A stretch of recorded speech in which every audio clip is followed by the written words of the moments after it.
D'abord, il y a des marques tunisiennes.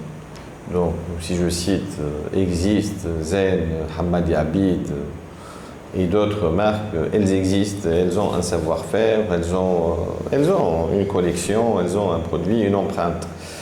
Maintenant, les marques tunisiennes souffrent aussi des conditions de marché que je citais tout à l'heure, la cherté des financements, les taux d'intérêt qui sont très élevés, l'accès aux finances qui est extrêmement difficile. Elles souffrent également du prix final qu'elles doivent mettre en place pour le consommateur tunisien, où le pouvoir d'achat en Tunisie il est ce qu'il est. Donc la solution pour ces marques resterait l'internationalisation, l'accès au marché à l'international, qui est aussi relié par les capacités de financement, par le coût des financements, par l'implémentation de processus et de plateformes logistiques qui sont coûteuses, importantes et relevées. Il faut justement miser sur les marques tunisiennes, il faut encourager nos créatrices, nos créateurs, il faut encourager nos jeunes et nos marques existantes.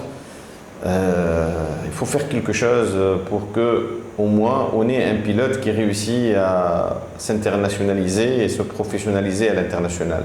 Moi, je pense que si un premier cas réussit à franchir le cap, il y en aura d'autres qui le suivront. Maintenant, c'est difficile avec le climat des affaires, le climat des financements, les banques tunisiennes. L'état des lieux est difficile pour les marques tunisiennes.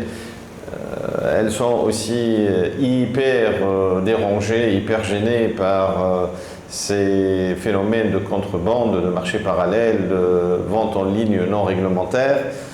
Enfin, il y a beaucoup, tout est contre eux, tout est contre ces marques, tout est contre ces entreprises qui sont propriétaires des marques. C'est une conjoncture difficile pour les marques tunisiennes et pour le marché local aujourd'hui.